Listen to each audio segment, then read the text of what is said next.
Esiet sveicināti!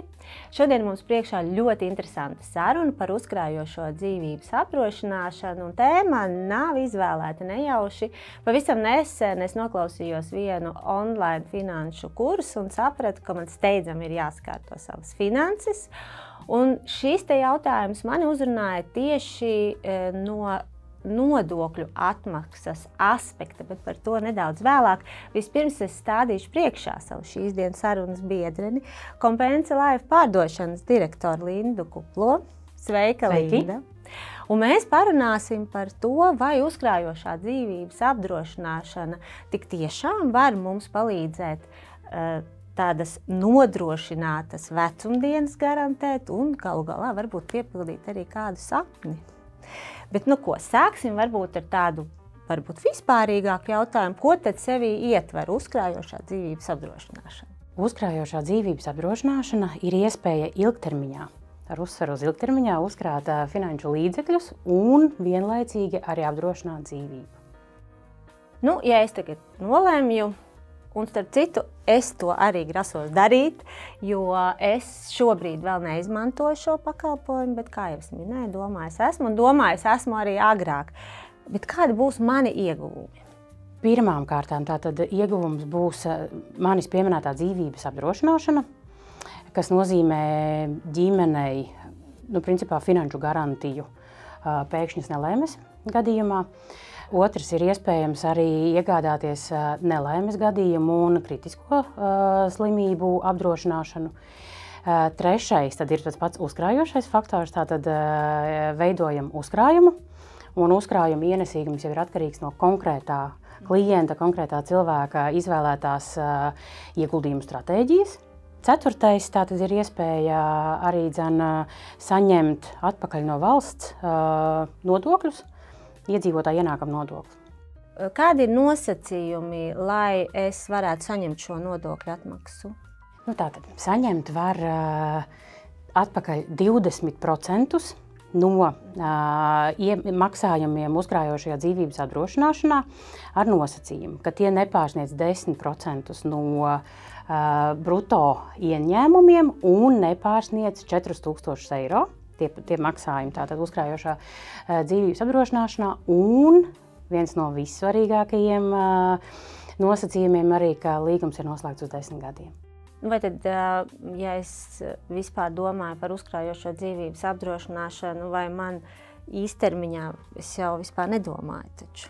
Es jau domāju tikai ilgtermiņā. Ir kaut kādi minimālie arī tādi? 10 gadi principā pašlaik arī ir tas minimālais, un to arī valsts mudina katru iedzīvotāju domāt arī ilgtermiņā. Kā varbūt praktiski darbojas šī uzkrājošā dzīvības apdrošināšana? Varbūt kāds piemērs, lai tā labāk varētu izprast? Jā, piemēram, es savā galvā uzbūru sievieti, kurai ir 35 gadi, un kura ir nolēmusi uzkrāt līdzekļus pensijai. Pieņemsim, ka mums netiek mainīts pensionēšanās vecums, un tad, ja joprojām pieņemsim pēc 30 gadiem ir 65 gadi, tātad šī 35 gadus vecā sieviete nolēma uzkrāt uz 30 gadiem, tātad, lai viņai būtu jau kaut kāds, iespējams, finanšu spilvens, tad pensijā aizejot. Un ko tas nozīmē? Mēs pieņemsim, ka šī mūsu kliente ir izvēlējusies sabalansēto stratēģiju. Mēs noteikti arī parunāsim par iespēju, kādas stratēģijas mēs piedāvājam. Un tātad kliente ir izvēlējusies sabalansēto stratēģiju. Pieņemsim, ka tā tajā mirklī mums nodrošina 5% ienesīgumu. Un tātad uzkrājums klientei pēc šiem 30 gadiem būs 40 000. Kliente pati ir iemaksājusi 25 000, nodokļos atpakaļ saņēmusi 5 000 šo visu gadu laikā. Un tātad, principā, sanāk tā, ka klientes peļņa ir tie 20 000. Un paralēli visus šos 30 gadus, neskatoties uz izmaiņām veselībā un citādām izmaiņām, tātad ir bijusi apdrošināta arī dzīvības apdrošināšana un ir iespējams arī nelaimes gadījuma apdrošināšana pieslēgt šeit un kritisko slimību apdrošināšanu. Nu, labi, tātad tas ir 30 gadi, ja mēs runājam par sievieti 35 gadu vecumā. Man ir 51 un iespējams, ka mana vecuma sievietei šķiet, ko tad es vairs tur paspēšu uzkrāt? Kāds varbūt būtu komentārs attiecībā uz to, ka vai var būt par vēlu sākt domāt par uzkrājošo dzīvības apdrošināšanu? Nē. Vienkāršot atbildi ir nē, nav par vēlu. Mums ir arī tāds produkts kā mūža pensijas apdrošināšana, un arī šie klienti, kuri jau ir aizgājuši pensijā, arī viņi izvēlās veidot ilgtermiņa uzkrājumus. Tā kā nav tāda vecuma par vēlu sākt uzkrāt, nav. Nu, ja es sāktu tagad, domājot par šīm nodrošinātajām vecumdienām, ar kādu man būtu jārēķinās, piemēram, vidējo mēnešu maksājumu, lai es varētu runāt par nodrošinātām vecumdienām? Es esmu starp citu dzirdējis tādu teoriju, ka mēs savās vecumdienās vēlamies saņemt aptuveni 75% no tik, cik pelnam šodien. Pieņemsim, es vēlētos nopelnīt, es nezinu, piemēram, pāris tūkstošus, lai es varu normāli dzīvot. Manis pieminētais piemērs ar 35 gadus veco Jā. sieviete bija ar ikmēneša iemaksām 70 eiro apmērā. Aha. Tātad 70 eiro un 40 tūkstošus ir iespējams uzkrāt pēc 30 gadiem. Nu, ja tu nolem uzkrāt tagad, atkal svarīgi ir saprast, kas ir tas, kādam mērķim tiek krāts. Un skaidrs, ka jo lielāks tas mērķis, jo ir jārēķinās arī, ka lielāki ikmēneša maksājumi arī jāveic, lai īsākā laika posmā to savu mērķi arī sasniegtu. Īsāk sakot, es pati priekš sevis nodefinēju, vai es gribu, piemēram, tur kaut kādu to drošības spilvenu, kaut kāda noteikta summas apmērā, vai es gribu, piemēram, sakrāt savam, sapņu ceļojumam vai, sapņu mājai. Jā, tie mūsu klientiem biežākie mērķi, kāpēc izvēlās sākrāt, viens ir paši saviem kādiem mērķiem, jo šis ir ilgtermiņa uzkrājums. Un tur ir tā atšķirība iespējams no kādiem banku produktiem, kas ir īstermiņā vai vienkārši no naudas stāv kontā, ka tomēr tā pieejamība ir naudas līdzekļiem ir nedaudz mazāka. No tādā ziņā, ka nevar iztērēt šo uzkrāto naudu kaut kādiem pēkšņa impulsa pirkumiem. Un tātad tu paši klienti izvēlā, tad krāji kaut kādiem savam, pieņemsim tai pašai pensijai. Tas ir viens. Otrs ir krāja, piemēram, ja izvēlās krāt uz 10 gadiem, tad arī ir jaunāki cilvēki, piemēram, viņi apzinās, ka viņi pēc 10 gadiem vēlēsies iegādāties mājokli, tad krāja pirmajai iemaksai iespējams. Vienalga, tas ir tāds viens no populārākajiem mērķiem ir bērna nākotnē. Tas ir tas, kas ir viens no biežākajiem iemesliem, kad nesen ir, piemēram, piedzimis bērniņš, un tad mamma parasti domā, protams, ka uz priekšu mums ir tendence jau domāt, kā būs, kad tas mazulis augs, un tad mēs padomājam arī, kur viņš studēs, un gribās jau, lai studē tādās labākas augstskolās, un tas ir tās ļoti populārs mērķis, jā. Vai man ir jāatbilst kaut kādiem kritērijiem, lai es noslēgtu ar jums līgumu? Jūs man izvērtējat kā klientu, manu maksātspēju? Piemēram, atšķirībā no bankas, vai tas tiek tā skrupulozi izvērtēts, kā tur ir? Maksātspēju mēs neizvērtējam. Nē, tas, ko mēs izvērtējam, ir veselības stāvoklis, un tas ir, protams, atkarībā no izvēlētās dzīvības apdrošinājuma summas. Ir jāatbild uz pāris vienkāršiem jautājumiem. Ja pēkšņi kaut kas atgadās, mazuma dzīvē ir kaut kādas situācijas, es varbūt esmu tur pārspīlējis ar to ikmēnešu maksājumu, bet man līgumā tā summa ir ierakstīta, mēs varam to modelēt kaut kādā brīdī. Svarīgi ir tas, ko mēs parasti mudinām savus klientus arī, ja ir kādas problēmas, un mums katram var gadīties, un īstermiņa kādi aizkavējumi, tad vērsties pie sava konsultanta, Un runāt, ir iespējams arī veikt izmaiņas līgumā, bet svarīgi ir tomēr turpināt šo te nepārtrauktību, lai arī dzīvības apdrošināšana ir spēkā. Principā, jo ātrāk mēs sevi apdrošinām, jo labāk. Un tā dzīvības apdrošināšana, kā es teicu, ir spēkā 30 gadus, pieņemsim manā piemērā. Un tas nozīmē, ka visus 30 gadus, tad neskatoties uz to, kādas izmaiņas man ir, vai es saslimstu, vai vienalga, kas ar mani notiek, tad tā dzīvības apdrošināšana ir spēkā. Uz tiem nosacījumiem, kādi bija noslēgšanas brīdī. Mēs jau pieminējām šīs sarunas gaitā par to, ka ir dažādas stratēģijas. Ja? Tātad viens ir, es vienkārši uzkrāju, otrs, kad es varu pelnīt.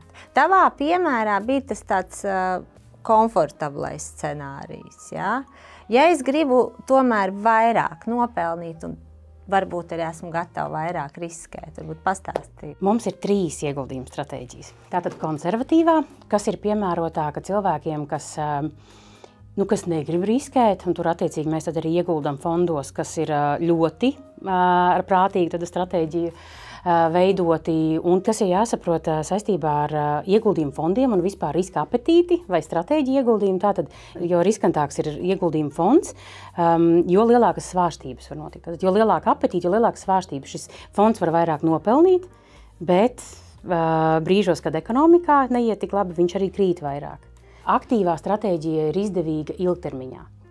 Jo svarīgi ir arī, ja ir kādas finanšu tirgos kādas svārstības, tad tajā mirklī ir svarīgi mierīgi izpūst un saprast, ka šis ir visnepareizākais brīdis, kad pārtraukt uzkrājumi. Jo ekonomika ir cikliska un pienāks brīdis, kad tā kāps augšā, un tad jau var domāt, ja termiņš ir pienācis, tad ir domāt jau vai ņemt ārā šos naudas līdzekļus. Kā tas praktiski notiek? Es esmu, piemēram, izvēlējusies riskēt. Ja? Un es sekoju līdzi tam, es varu kaut kādā veidā to ietekmēt? Ietekmēt, nē. Nē, es domāju tādā ziņā, ka es, piemēram, sekoju līdzi tam savam portfelim, un kaut kādā momentā es, piemēram, izlasu ziņās finanšu, ka šitien vienai kompānijai ir kaut kādas problēmas, vai tad es varu jums teikt, ziniet, mainam šito? Jā, klientam ir tiesības mainīt izvēlētos fondus, un to klienti mēdz arī darīt, protams. Tātad man vajadzētu būt klātesošai, ja es gribu tomēr riskēt, jā? Ilgtermiņā jau principā arī tā riskēšana ir jābūt zinošam.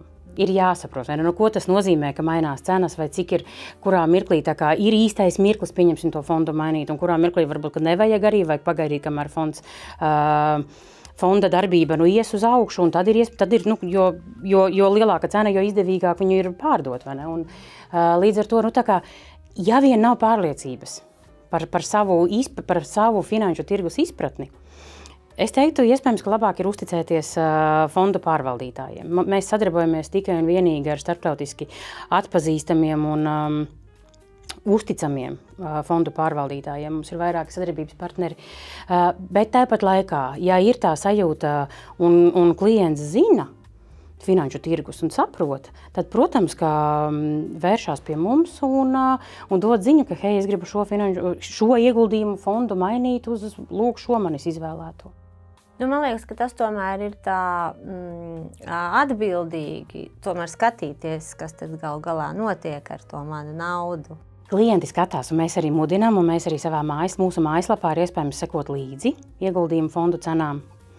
Tā kā, protams, ka atbildīga tā ir ne tikai no mūsu puses atbildīga attieksme, bet arī no paša klienta.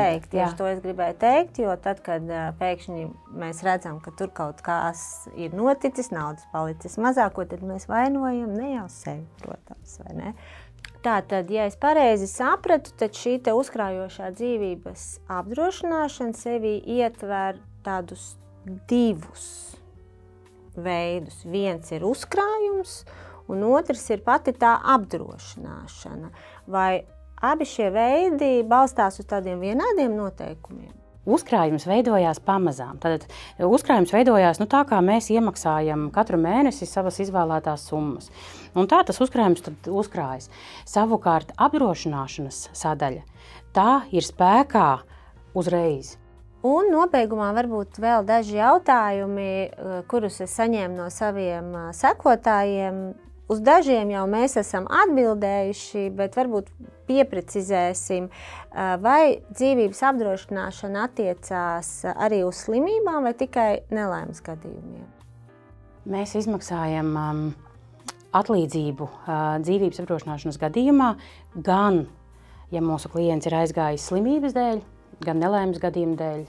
Principā iemeslam nav nozīmes. Jā, bet, protams, kā jau tu minēji iepriekš, tas ir jāizdara līdz mēs saslimstam, vai ne? Jā, viens no, un principā tas pamatprincips apdrošināšanā, ka apdrošināšana principā ir pret neparedzamiem gadījumiem. Tātad, ja mums jau ir kāda kaite vai jau mums ir, pieņemsim, salauzta kāja, tajā mirklī pirkt nelaimes gadījumu apdrošināšanu jau ir par vēlu. Tad gan ir par vēlu. Jā. Jā. Mums ir arī, ko es gribētu pieminēt, mums ir tāds ļoti nozīmīgs un būtisks produkts kā onkoloģisko slimību apdrošināšana. Un tur arī es gribētu pieminēt, ka arī šis ļoti būtiskais produkts, man liekas, ka visā pasaulē un arī mūsu sabiedrībā tā skaitā, un arī tur ir svarīgi tieši tas iegādāties jau šo te onkoloģisko slimību apdrošināšanu tajā brīdī, kad es jūtos labi, kad es esmu vesels, kad es esmu spēka pilns, un tajā mirklī ir jāpērk apdrošināšana. Jo tad, kad kaut kas ar mums jau notiek, tad diemžēl jau ir pa vēlu. Jā. Preventīvi. Domājam preventīvi. Jā. Un vēl viens jautājums bija, ar ko jārēķinās, ja vēlos izņemt uzkrājumu pirms termiņa beigām? Līguma termiņa beigām. Jā, šāda iespēja, protams, ka vienmēr klientiem pastāv, bet ir divas lietas, ar ko ir jārēķinās. Viens ir līguma pirms termiņa laušanas izdevumi. Un arī ja līgums tiek pārtraukts pirms šī noteiktā 10 gadu perioda, tad arī saņemtie nodokļi būs jāatgriež valstī. Paldies, Linda! Es principā šķiet, ka saņēmu atbildes, vismaz tādā savā iesācēja līmenī izprotu labāk, kas tad īsti ir uzkrājošā dzīvības apdrošināšana. Tas, kas būtu, manuprāt, būtiski pirms mēs dodamies slēgt šo līgumu ar apdrošinātāju, tātad saprast, ko es vēlos. Elementārs jautājums, ja? Kam tātad es veidoju šo te uzkrājumu? Izejot no tā, tad arī veidosies tā summa, ja, jo man būs tie mērķi lielāki, jo es vairāk gribēšu riskēt, ja, tad man attiecīgi ir jāizvērtē arī šīs savas finanšu iespējas, un, protams, arī es ieteiktu sekot līdzi un skatīties, kas tad gal galā ar manu naudu notiek. Ja, un par vēlu nav nekad izņemot tad, kad jau ir par vēlu, respektīvi, ja mēs jau esam saslimuši, ja, vai ar mums jau kaut kas ir atgadījies. Jā, un protams, ka vērsies. Arī tevi iesaku vērsties pie maniem, un es noteikti iedošu kontaktus pie maniem kolēģiem. Un tādās sarunās arī rodās vairāk tā sapratne par to, kas tad ir tas, ko es vēlos, kādas ir manas iespējas. Un svarīgākais tiešām ir sākt atnākt, piezvanīt, sarunāt, un tad mēs kopā noteikti izdomāsim, kas ir tas labākais veids. Jā, tā kā es formā līderi teicu, ka tikai tad, kad mēs speram pirmo soli un sākam rīkoties, dzīve mums sāk piedāvāt iespējas. Paldies, Linda, par tavu stāstījumu. Es ceru, ka tiem, kas noskatījās, kļuva skaidrāk un ko rīkojamies. Paldies!